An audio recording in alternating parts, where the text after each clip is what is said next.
राष्ट्रिय सभाको बैठकमा शून्य समयमा बोल्दै सांसद गीता देवकोटाले बजारमा ग्यासको नियमित आयात भनिए पनि सर्वसाधारणले घण्टौं लाइनमा बस्दा समेत ग्यास नपाएको गुनासो गर्नुभयो। उहाँले सरकार र मन्त्रीका भान्सामा अभाव नहुने तर जनताको चुलो नबल्ने अवस्थाको अन्त्य गर्न माग गर्दै पारदर्शी वितरण प्रणाली र कालो बजारी नियन्त्रणका लागि सरकारलाई रुलिङ गर्न माग गर्नुभयो। सम्माननीय अध्यक्ष महोदय, ग्यासको अभाव जनताको भान्सामा मात्रै किन, सरकार र मन्त्रीका भान्सामा अभाव नहुने जनताको चुलोमा मात्र ग्यास नपाइने अवस्था कसरी आयो, किन आयो, कहिलेसम्म यस्तो रहन्छ?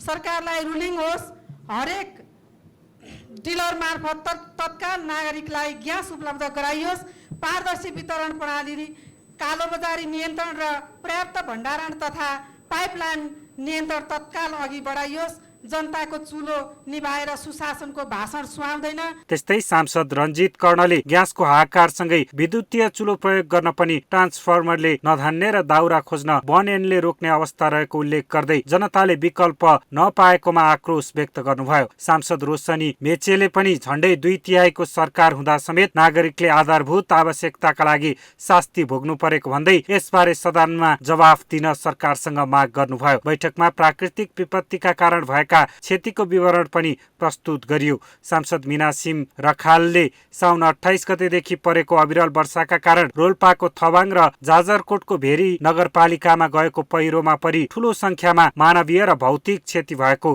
बताउनुभयो। उहाँले थवाङमा 11 घर पुरिएको र 13 जना बेपत्ता भएकामा हालसम्म 4 जनाको शव फेला परेको बताउँदै मृतक प्रति श्रद्धाञ्जली र घाइतेहरूको शीघ्र स्वास्थ्य लाभको कामना समेत गर्नुभयो। जनधनको अकल्पनीय क्षति भएको छ।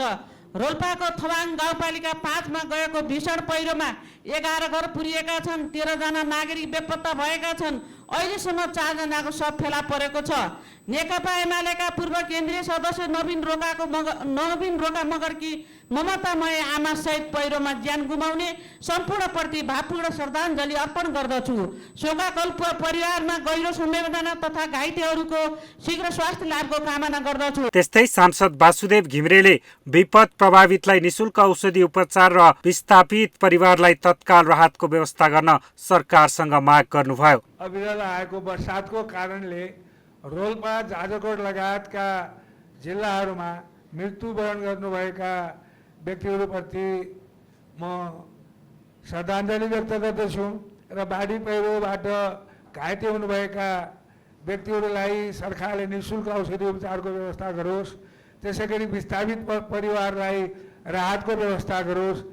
सांसद चन्द्रबहादुर केसीले लेखा समितिको बैठकमा प्रहरी महानिरीक्षक दानबहादुर कार्की प्रति लक्षित गरी राष्ट्रिय स्वतन्त्र पार्टीका सांसद खगेन्द्र सुनारले व्यक्त गर्नुभएको अभिव्यक्तिप्रति आपत्ति जनाउँदै सम्बन्धित दललाई कारबाहीको दायरामा ल्याउन माग गर्नुभयो। उहाँले प्रधानमन्त्रीको सीमा सम्बन्धी विवादास्पद अभिव्यक्ति संसदको रेकर्डबाट हटाउन समेत आग्रह गर्नुभयो। दिन अघि लेखा समितिको बैठकमा प्रहरी महानिरीक्षक दानबहादुर कार्की प्रति राष्ट्रसभाका सांसद खगेन्द्र सुनवारजीले व्यक्त गरेका अभिव्यक्तिप्रति गम्भीर आपत्तिजनक छन् र त्यसप्रति दुःख व्यक्त गर्दै राष्ट्रसभा सिङ्गो पार्टीलाई गम्भीर भई तत्सम्बन्धमा कारबाही अगाडि बढाइयोस् भन्ने सम्माननीय अध्यक्षज्यू मार्फत यो म आग्रह गर्दछु। र सँगसँगै र म फेरि पनि भन्न चाहन्छु, प्रधानमन्त्रीको सीमा सम्बन्धी अभिव्यक्ति संसदको रेकर्डबाट यथाशीघ्र हटाइयोस्। सरकार चुलो बोलेर चुलो चाहिने बालियोस्, यही भनेर म बित मान्दछु। सांसद रामकुमारी झाँक्रीले सार्वजनिक पद धारण गरेका व्यक्तिहरूमाथि सामाजिक सञ्जाल र सञ्चार माध्यम मार्फत भइरहेको डिफेमिङ, मानमर्दन र लाञ्छनाप्रति चिन्ता व्यक्त गर्नुभयो। उहाँले समाजमा प्रतिष्ठित व्यक्तिहरूलाई बाँच्न गाह्रो हुने गरी भइरहेको चरित्र हत्याको प्रवृत्तिले सामाजिक मर्यादामा ह्रास पुगेको टिप्पणी गर्नुभयो।